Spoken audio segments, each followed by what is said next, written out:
করেছে।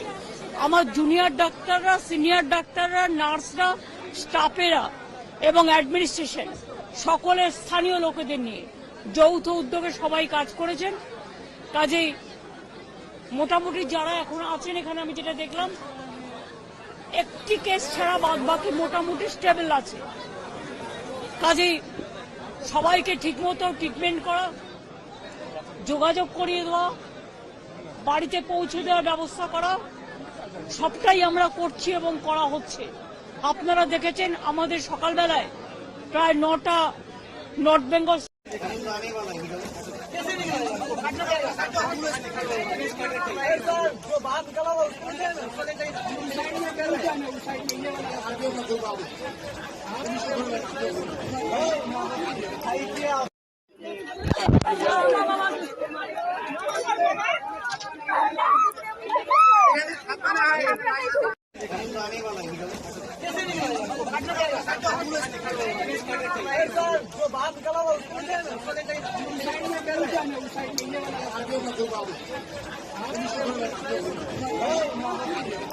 जो